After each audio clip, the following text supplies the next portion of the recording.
does TCM mean to you? People who like old movies are my favorite people. You're in the right place tonight.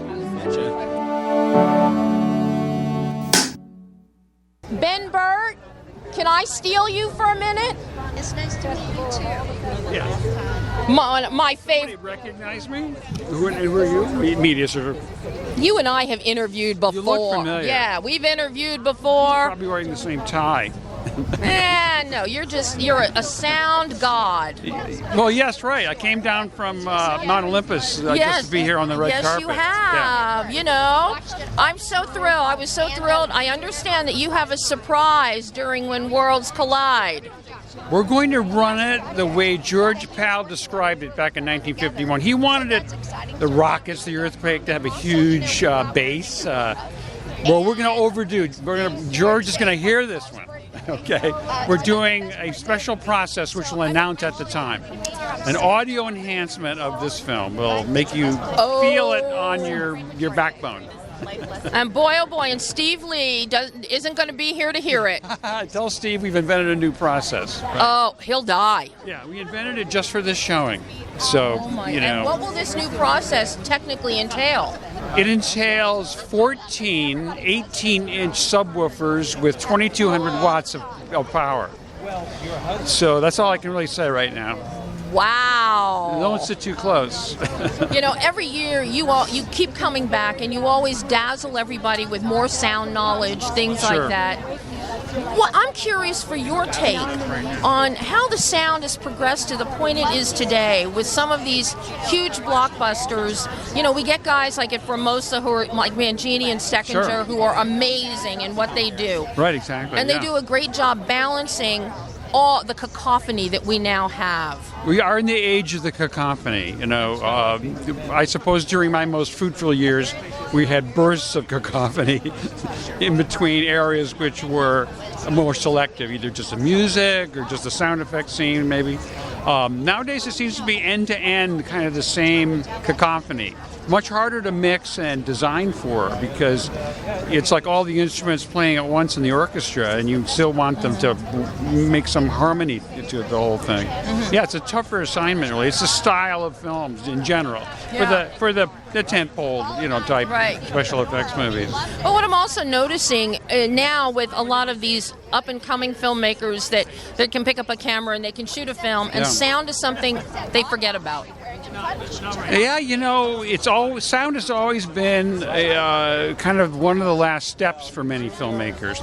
There's always exceptions. You know, Orson Welles or, you know, George Lucas or something.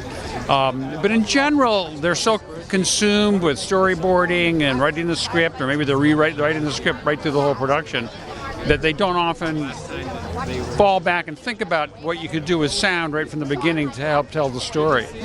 So there are exceptions, of course, but in general, it's something that attention gets paid much more toward the end of the process, and then the ideas start flowing when there's a minimum amount of time. So now, as a seasoned professional, what would be your best advice if they forget about sound at the beginning and they have to look to post? Yeah. Is there some tool that they should be looking at that might help them from a disaster? I think when they're editing their film in the say in the editing room, to watch it without any sound or music or temporary things at all.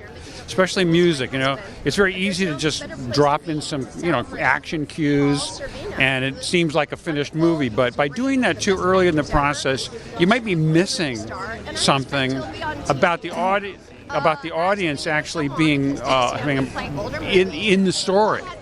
There may be scenes in which the dialogue is just fine with a little bit of ambience, and there may be scenes that don't need music, and there could be very well scenes which should be held together with music.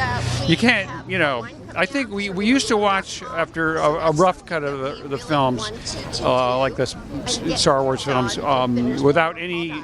We call it naked screening. We weren't naked, but it was like with nothing in there, just to see what visually you were getting. And then saying, okay, here's a weak spot, here's a strong spot.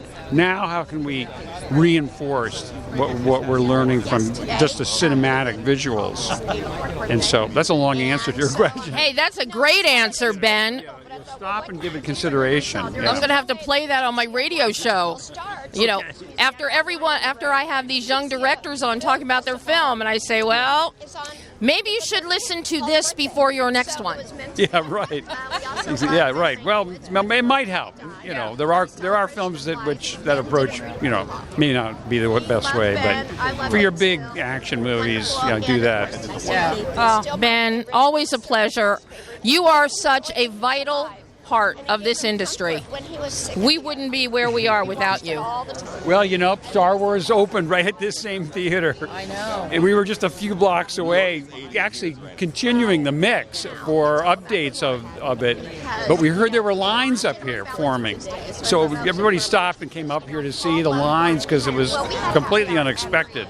Then we went back to work. And you had no idea that would be the start of a legacy to end all legacies. They'd still be talking about it, 40-something, 50, almost 50 years later? My goodness. How could that be? Impossible. So, Ben, thank you. nice to talk to you again. Good to see you again and chat with you. Until next time. Okay. Go have fun. Yeah, exactly. I've got to rest my ears for Comedy's a little hard right now, but that's what I'm called. Thanks, Ben.